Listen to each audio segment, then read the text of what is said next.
What's the scariest true story you've heard or told? I had brain surgery roughly 3 years ago. I lost my concept of time. What felt like 4 months was only 3 days. The amount of physical, mental, and emotional pain I went through was crazy. I had to find all of my memories and relearn how to walk, talk, everything. If you want to go through something terrifying, that is it. This happened with my sister-in-law. When she was about 11 or 12. Her and her family lived in a trailer park. Just down the street was her bus stop for school. Each morning, she would see a man in his trailer taking pictures of her and her friends. It creeped her out, so she went to tell her mom, my mother-in-law, of what this guy was doing and how he would just stand in the window staring at them and taking pictures. So, her mom calls the police and report him. The police didn't do anything. This went on for about another 2 weeks with no action from the police, to where now my sister-in-law is terrified to stand and wait for the school bus, and her mom had to call the police again. This time, the police actually arrived at this pervert's house, and lo and behold, the police find a wall covered in pictures of my sister-in-law, some of the other neighborhood little girls, and some child PRN. Her and the other families watched from afar with this guy cuffed up and being escorted to the police cruiser. Off the main road of a place I used to work at, a guy decided to climb under a bus to hitch a free ride. Well, the bus went over a speed bump and the guy fell and ended up getting caught on the back wheel. His body was dragged 5 blocks before the bus driver realized what was happening. Police officer who came into our store regularly told us that the guy was still alive when they got to him, but died an hour later. He said his whole back was scarred off, exposing his spine. I remember driving down that road after the fact, and you could still see a deep red blood-stained trail going on for those 5 blocks. Absolutely horrifying. Short story. My wife is from Enterprise. And I guess a kid in her school got beheaded on his way home. Was literally found with his head cut off on the side of the street, and to this day no one knows who did it or how it happened. Absolutely gives me chills. When I was much younger, we lived across the street from a big family. He had a wife and 5 sons. And one night he brought his whole family into the living room and lined them up and pulled a shotgun out from under the couch and shot himself in the head. The kids were messed up again for the rest of their lives. One of our employees fell into the hammer box. This is a device filled with ultra high torque rotating hammers used to grind up large appliances into scrap metal. It apparently turned 3 times before the emergency shutoff was hit, pulling in half the employee's body at a diagonal running from the middle of his pelvis to his shoulder. The gruesome part was that he was still alive, as the pressure from the hammers was holding the enormous wound shut. Took 30 minutes for EMTs to arrive while he screamed for them to simply turn the machine back on and end it. He didn't make it. A kid from a couple towns away from me lived on a farm with his girlfriend. They were in the kitchen one night. She was cooking and him and his friend were cleaning their guns at the table. His went off and shot her, killing her immediately. He then loaded up, ran outside and shot himself in the head. One day as a kid I was exploring the forests near our house with my cousin. The forest was on a hill, but there were several craters there because of bombs that were dropped there during the World Wars. Germany. One day we saw a backpack at the bottom of one. We tried to climb down, but it was kinda steep and slippery, so we didn't want to risk falling. We planned on returning later with a rope and went home. The next day news story was that there was a backpack found with the remains of a girl in that forest. A guy walking his dog found it. After the dog wouldn't stop barking and going crazy at the edge of the crater while staring at the backpack, we stopped exploring the forests after. Edit. Walking my dog and crossing the street with a green light and a guy blows through the red light and almost hits me and the dog. I yell asshole and he slams on his brakes and turns around and pulls into parking lot ahead of me. I get closer and see the car has Illinois plates. I live in PA. He says careful who call asshole, I've killed people. I just keep walking and he drives away. The next day I hear spree killer Andrew Cunanan used a stolen credit card at a gas station in my town. 100% was him. I called the asshole. This week in Cologne. From the wall next to Autobahn. A concrete plate fell down into ongoing traffic and hit one car, killing the driver. After the inspection, they found another 6 plates that weren't properly constructed, just like the one that fell down. The story of John Edward Jones getting stuck in Nutty Putty Cave in Utah. He became wedged in the tight crawl when he took a wrong turn in the cave system. Rescuers could do nothing to get him out and he was stuck in there for 28 hours before he died from cardiac arrest because feet were above his head and his heart was pumping overtime. One of the rescuers even gave him a phone to call his wife and talk to his young daughter before he died. One of my dad's friend's wife was murdered by some crazy dude walking down the street. This guy had just been released from a mental hospital and literally just stabbed her as she walked home. When my dad's friend came back he thought she had just taken the dogs out for a walk, so he walked along the normal walk route and he saw loads of blue lights. My mother never taught me to swim because when she was a teenager she saw a friend get sucked into a whirlpool at the bottom of a drainage lake that is the deepest body of water within a few hundred miles of us. They didn't find his body for days. When I was young, I saw a documentary about a guy who got flesh-eating bacteria in his nasal cavity. It ate his face and he's still alive. Eventually they removed the bacteria by removing the eaten parts of his face. He got a prosthetic face, which back in those days was basically a plastic Halloween mask that tried to look human. At the end of the documentary, he took the mask off. His face from his forehead down to his mouth was just a hole. Edit. It was a fungus, not bacteria.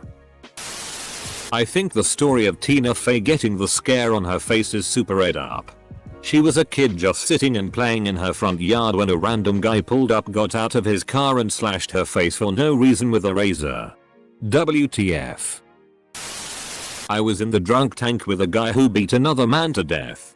The guy didn't die immediately. Was in intensive care for 3 days and died in the hospital. The man who killed him told me specific details about it, and on the 3rd day, when the guy in IC died, the COs came in the cell and put him in isolation across the hall. They left him in general pop until the guy actually died, and once he was officially charged with capital murder then they took him out of our cell. I was 17 at the time. Never forget being scared to fall asleep right next to this dude. When I was a kid we lived on a large acreage. One night we came home late and as we entered the driveway we noticed a car pulled over down the road against the ditch that bordered our property. We saw 2 people. One of them climbing out of the ditch. When we parked my mom told my dad to go see if they were okay or needed help. My dad said that they looked to be okay and it was probably not a good idea, so we all went in and to bed. The next morning we were woken up by the police. They had our whole yard taped off because some horseback riders had noticed a leg sticking out of a black plastic bag in the ditch exactly where that car was parked. That look on my mom's face I'll never forget. We know for sure my dad wouldn't have made it back home alive if he had listened to my mom that night. When I worked in healthcare I had a patient who got a sinus infection. He stopped taking his antibiotics after a few days because he felt better. His sinus infection came back with a vengeance. When he got to the emergency department he was presenting with stroke symptoms. The infection had spread to his cranial cavity. There was so much pus that it was twisting his brain. No one thought he would survive the surgery. The family was advised to expect the worst. Amazingly he actually survived. He ended up needing 3 more surgeries to wash out and spent almost 2 months in the hospital. Take your full dose of antibiotics. People. I had an associate that was a fireman. He had to go find the head of his brother-in-law after a car accident. Then he had to console his sister when she heard. Tough bloke. Can you imagine that being your day? When I was about 8 years old our school was doing swimming lessons as part of the curriculum. My mum worked late, so we went to after school care and didn't get home until after dark. When we got home mum asked me to take my wet togs, bathing suit, and towel out to the clothesline to dry so I could use them the next day. I was so confident going outside to do this and had this real feeling of being a big kid. I walked into our backyard only for a man to be running at me. I screamed, jumped inside and instinctively locked the back door as I did so. As this was happening, my mum told me she heard the guy jump the gate which was next to her bedroom just after she heard me scream and came running to find me. I slept with the light on until I was 16 and I get my husband to go outside for me while it's dark. Lived W3 other girls sophomore year of college. All 3 took off early for spring break, leaving me alone in the house. First night alone, I heard someone bang on my front door at 2 AM. Then I hear more knocks at the back door. A man yells "Boulder police. Open the door." When I didn't, I heard body slams against both doors. Soon I hear "Little girl, open the door. We know you're alone." At this point I'm so scared I keep accidentally dialing 611 instead of 911. When I eventually do get the police, cars roll up, thankfully, just minutes later. Officers have 4 boys from our school hockey team face down on the grass. I had to file restraining orders against them and the kicker, one lived across the street from me and we'd never spoken a single word before then. I am not sure I remember all the details correctly, but anyway. A guy was cleaning a giant cooking tank at a tuna factory. It was so big that he had to climb all the way in. Someone else didn't check and protocol was broken along the way somewhere. Second guy locked the barrel and turned it on, cooking the guy inside alive. Same idea. There was 2 men who got caught in a bread oven conveyor while doing maintenance and got stuck and ended up being baked alive. One survived all the way till the end and died on the floor. One died inside. Lockout procedures exist for these exact reasons. My friends and I were drinking one night and going around asking, "Hey, whatever happened to?" In this case, a guy a few of us used to have an aid period with in high school. Nice kid. Googled him. I've found a few sad results playing this game in the past, and there were a couple appellate court decisions visible in first few results. Turns out he went to Afghanistan. Got extremely geared up in combat. Court notes said he saw things there that completely undid him. Basically, and came home with PTSD and delusional schizophrenia. And home. He apparently has been on a mission to kill his mother to save her from demons and send her to heaven. He's tried and failed numerous times. Apparently. It's not just that B plot though. It's all the surround. We looked up his social media accounts then and it's just threads and threads of manic rambling about demons. It was sad to find this, and not the only time I've found a former classmate lost his or her mind. Unfortunately. Common but also terrifying to think you could be normal. Then through one set of circumstances or another, become completely insane within a few years. I was in class in 10th grade and the teacher was asking everyone how their weekend was. The quietest girl in the class spoke and while breaking down in tears said she was on a trip in the mountains with her mom. They made a stop for some reason and she looked over the cliff and saw an overturned vehicle with a dead family scattered about. Co-worker's dad was babysitting his baby boy for him. At one point, Granddad went into the nursery to check on the baby and found that he'd somehow reached for the window blind strap and tangled himself up in it to the point where he was choking. Baby was already blue and all of the veins in his face had popped. Grandpa frantically dialed 911. EMS was there in 2-3 minutes and they brought the little fellow back to life and he's okay now. Edit. Wow, you guys really blew this up overnight for me. For the parents here freaking out. Really? Check to see how close to the crib any hanging cords like this are. And they brought the little guy to the hospital. They separated and questioned the parents and grandpa over and over like they were suspected of doing this on purpose. Of course. It got sorted out as a true accident. The child is now in his 20s and all is well with him. I wouldn't say it's the scariest one I know, but it was pretty close to home. I got a call from my dad asking if I was okay about half an hour after it happened.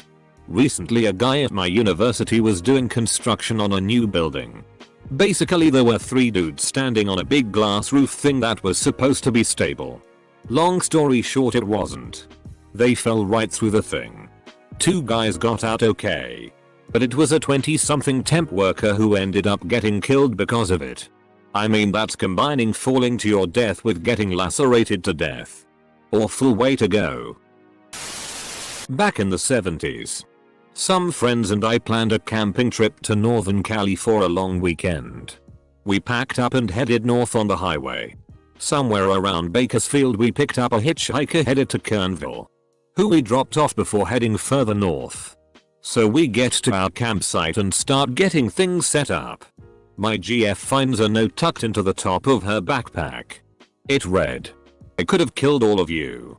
None of us slept that night. Maybe he was just warning you against picking up random hitchhikers."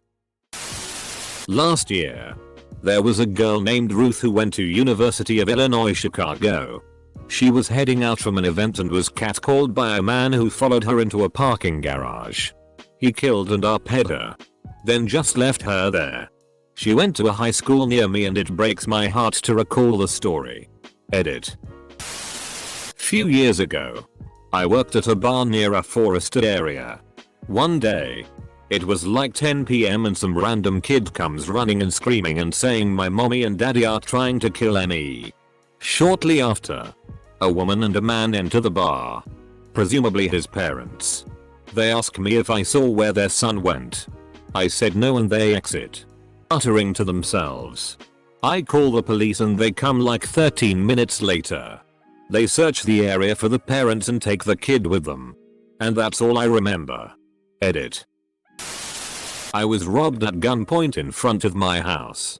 He had the gun pressed into the back of my head. He took my money and jewelry and took off. He was arrested an hour later. There have been several confirmed cases in a few different countries of people living in other people's houses unbeknownst to them. I believe one case went on for a couple of years. The intruder would wait until the homeowner would go to work and then sneak out and steal small amounts of food as not to be noticed. Well, eventually the homeowner did notice and couldn't figure out where his food was going. So he set up a hidden camera to record it. I can only imagine how scary it would have been to come home from work one night and sit down to watch the video, skipping through hours of stillness, to suddenly come across a person crawling out of your attic, and then the slow realization that that person is still in your house at that moment, and then the retroactive fear of thinking back to all the times you laid awake at night and heard a noise, which you just dismissed as coming from the pipes or the old wooden beams. But actually it was a lying person just above you. It gives me the heebie-jeebies every time I think about it. This thread is probably dead now. But when I was about 4 and my brother 11, we stayed at my aunt's between moving house. A neighbor had a son my brother's age. So my bro used to go play with him on weekends, etc. One day my brother goes over after lunch. The dad opens the door. Says the kids and mum are out shopping, but come on in and have some juice and tell him about how the move is going. My bro goes in, has a drink and a chat, then comes back to my aunt's after no more than an hour. A few days later police are all over the place. Turns out the dad murdered his wife and kids, and was in the middle of burying them in the back garden around the time my brother knocked. Crazy to think what could be different if my brother had visited a couple of hours before. Caught that guy on an off day. After reading these, back when I was a lot stupider than I am now, I briefly dated a guy a work friend had introduced me to. We enjoyed each other's company and ended up in bed, and honestly, it was some of the best sex I'd ever had. A couple days later, he calls my job and leaves a message with the receptionist. "I want nothing to do with you. Leave me alone. And never call me again." Which was weird, since I never did call him. But I figured, oh, well, his loss.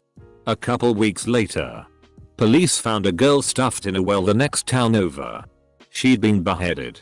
Not long after that, they arrested the guy I had dated oh so briefly. He pleaded guilty. His reason for killing her? She wouldn't sleep with him. A friend moved to Argentina a few years ago to teach for 1 year. She decided to save money by renting the cheapest place she could find.